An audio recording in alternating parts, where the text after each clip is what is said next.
Man, we just can't beat QPR, can we? Bristol City won, QPR 2, and Ashton Gate another defeat. Ashton Gate second one of the season after the one against Oxford earlier on in the campaign, and a bit of a similar story to the Ipswich game, actually. Pretty decent first half, kind of okay, good enough, slightly above average, to, yeah, being doing nothing going forward in the second half until the end, right to the end of the game, where we're obviously behind.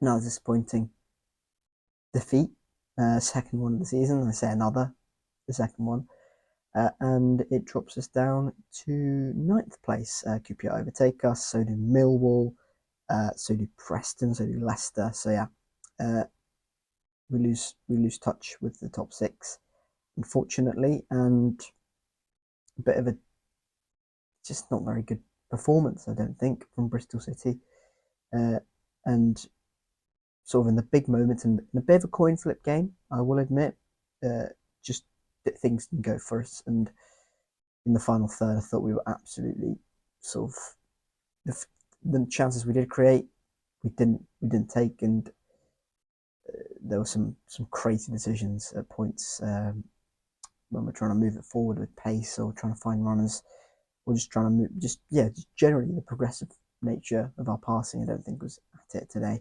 And we got punished for that by a QPR side with a bit of quality up front, a bit of quality off the bench, and they struck. And Julian Stefan, fair enough to him, made a couple of changes, 65, which he took off both wingers, and he they changed the game for QPR, and meant we sort of struggled to deal with them as well. For Bristol, one change from the draw against Ipswich. Mark Sykes came in for Ross McCrory. I thought that was fairly sensible. Ross McCrory didn't have his greatest game against Ipswich and was a bit of a walking red card towards the end of his time there, and eventually got hooked. So I thought Sykes was a natural replacement.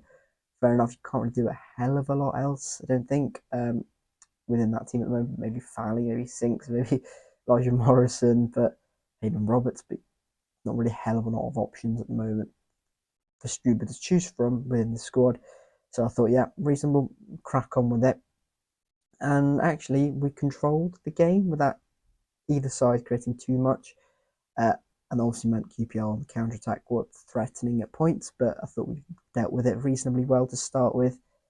We scored a goal through Emil Reese. It's a good ball from Sykes. Somehow, magically kept in by Neto Borges, and then manages to put it back into the box. Sort of loopy a little bit, but Emil Reese, with the aid of a bit of a static QPR defence, heads it into the back of the net, and we go into halftime 1-0 up. And honestly, I had a similar feeling to when we were 1-0 up against Ipswich at halftime, where I was like, okay, we haven't been at our best. The opposition haven't been particularly great, but we've taken the lead, and it's been a tight game, and we're ahead. So good, it's fine, no problems. Let's go and try and get a second goal in the second half, and possibly take the game away from QPR. Obviously, that doesn't happen, and we sort of like a sitting duck in the second half, actually, and it was really disappointing how we approached it. weren't good enough. I don't think we didn't really do anything, which is a bit annoying. Nothing really happened in the game. We didn't look like the team that was going to go and score. Neither did QPR really, apart from a little period and those substitutions that were made. We brought on McCrory for Sykes as a bit of a like for like. McCrory, I don't know, didn't have the greatest of cameos, but yeah, as I mentioned, that double change of Paul Smith and Harvey Vale coming on for Dembele and Saito, two good players coming on for two good players, that changed the complexion of the game really. And Harvey Vale took on who would have been Neto Borges or Rob Atkinson every single time. He sort of got on the ball. Paul Smith was very good and obviously scores the winner as well. Richard Kone scores on 66. We know about Richard Kone's quality. He's a really good player. He started season well for Rangers, and we don't deal with a number of different number of different balls go into the box, and just a period of pressure just accumulates, and you kind of going, oh, I can see where this is going. Ball number one goes in, it's kind of half cleared. Ball number two goes in, half cleared, and then the ball just drops perfectly for Richard Kone. It was always going to drop eventually for someone, and unfortunately for us, it fell right to Kone, and he finishes it very well and hammers it into the net. And at 1-1, you're kind of going, right, that was kind of coming. You didn't maybe feel it, but it was kind of coming because of purely the fact that there was one goal and we didn't really do anything for sort of 20 odd minutes, 25 minutes. We just kind of stood there and just kind of waited for something to happen. And it was really sort of frustrating and annoying because the game was there for us. If we just had a little bit of control, a little bit of territory, got the ball up the pitch and, had a couple of shots, maybe that would have changed sort of the complexion of the game, and that equaliser wouldn't have come after a bit of, literally took about a minute of QPR pressure, and we conceded. And really annoying, but with the quality they have up front, stood up front QPR, and that's in the Championship, you're going to get done on moments like that. And then the game goes on, and again, it kind of goes into the QPR have a little bit more of dominance sort of right after the goal for 5-10 minutes, but nothing too prevalent. Not many big chances from what I recall. Then at 1-1, we have a big chance with Ross McCrory, a couple of other chances, half chances, but again, didn't really threaten Paul Nardi in the Rangers goal enough. And then, oh my God, Paul Smith, oh Christ, the bane of my existence, that guy, scores again. Ashton Gate scored that absolutely, well, kind of got half kind of gifted to him, and then half absolutely wonderful finish. And Ashton Gate last season in the 1-1 draw, scores again, and again, you could sense it was kind of coming because it's a little period of QPR pressure, and then the ball, you see it go to the back post, and Paul Smith just magically sort of gets it a little bit of space. I actually don't know who it was. Might have been George Tanner on that side. Whoever it was kind of leaves him, has the space, and he just perfectly heads it into the far corner. And then at 2-1 with 6 minutes to go, that goal goes in at 84. It's so difficult for any team to come back from that, and we don't really manage to carve out too many big chances. Actually, there was a free kick on the edge of the box from Adam Randall, but that came from a little bit of a period of our pressure. But whenever QPR had a little 1 minute, 2 minute period of pressure, it felt like they had a big chance at the end of it, and they took their big chance at the end of it. It would help if we started shooting in the box. That would be something. When you've got a crowd of bodies, it could take a deflection, it could go anywhere, just have a shot. It could also get, reasonably, could get blocked and again go for a throw in or a corner, which is less helpful, but it could take a deflection. Someone could stick a foot and it could go into the back of the net, completely gets the keeper off. We just don't do that. We try and just pass it. It's trying to create an open goal in that scenario for someone. Just have a shot, just have a pop, and it might take a deflection. We see so many sort of late deflected goals because of the fact that the opposition team has so many players foot backward. Take a deflection of someone and it goes in. We just didn't do that, and the free kick from Borges was pretty terrible. Scott Twine on the pitch at that point might have been helpful, but honestly, Scott Twine probably deserved to be hooked at minute 67, where he was. I don't think he had a good game. A couple of misplaced passes. Whenever he tried to put in, make that Hollywood pass, it just didn't come off. As Scott Twine hasn't really been coming off for a while. And then we did a Hail Mary. Fally Miulu came on for George Tanner. We went to up top. Fally came on with Sinclair Armstrong. Obviously, he saw my club. Emil Reese went off, who scored, which is good, which is probably the only real good thing out of that game.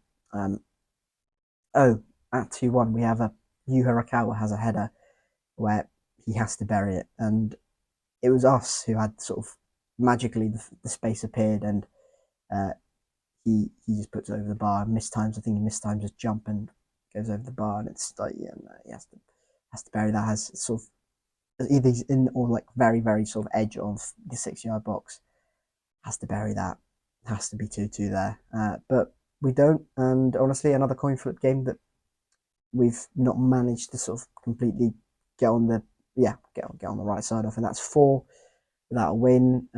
2 defeats at home from 3, which is not good either. We need to win it. We need to win games at home, and that was not particularly great from Bristol City. Another game where missed chances has meant we don't get anything from it, where we should have done. I think a draw would have been a fair result in that, honestly. I think both teams were a little bit sort of lacking in areas. Don't think both teams were particularly great. It's no disrespect to QPR. That's not me being salty or anything. I genuinely think it was probably a fair result of draw. But hey, listen, if you can win tight games in the Championship, you're a good side, and QPR have got the attacking quality to win tight games in the Championship if they're clicking a moment. So it's, I suppose, no real surprise that they only needed little spurts of territory and pressure to score goals because they've got, as I said, the quality to do that. I thought Birrell was quite good, sort of running in behind and causing us problems, particularly in the first half. But yeah, completely honest though, we just didn't defend well enough at points. Atkinson, uh, Dickey, and Tanner, yeah, not particularly filling me with confidence that at the minute. But it's another defeat. It's another game where we miss our chances, and it's another game where we don't get anything because of that. And yeah, we go into the international break on the back of a defeat, and we've got the slightly daunting, slightly pantomime prospect of facing Liam Manning next after the international break on the other side of it at Carrow Road, Bristol, as he go to Norwich to face, well, former manager Liam Manning, if he is still in charge by then. But yeah, and a disappointing defeat, and it's been, if I'm being completely honest, a little bit disappointing for a while, performance-wise. Obviously, results have not been absolutely terrible or disastrous, but apart from Preston, which is a good performance, we failed to convert two big chances, but another game where we didn't take our chances, and that cost us the 3 points. Ipswich is a bit of a nothing game, it was a bit of a tight game, and we got away with it. Came away with a point. Not a bad point that, to be honest. To be fair, Oxford at home was disappointing. Again, a little bit of a coin flip game that we lose on, and yeah, this one as well, not particularly outstanding. Even the Sheffield Wednesday game, where yeah, it seems funny now. We're 3-0. We won 3-0, but it wasn't particularly sort of ridiculously good performance or anything like that. It was a bit sort of good 25 minutes and then sort of faded away. I suppose that can happen after you go 3-0 up, and that's sort of excusable. So maybe my point is slightly uh, sort of invalid there, but yeah, particularly the last 3 out of the last 4 performances have not been great and not been near the heights of, well, we know this team can reach, and if we're good and if we're at it and if we take our chances, this team can sort of score goals and win games of football on a regular basis. But we've got to show a little bit more of that on a more consistent basis, and that was not it today. Anyway, I'll stop waffling there. Bristol City 1, QPR 2. That was my match review. Thank you very much for watching. Keep safe. Everyone like, subscribe, all that good stuff, and I will catch you very soon. Cheers.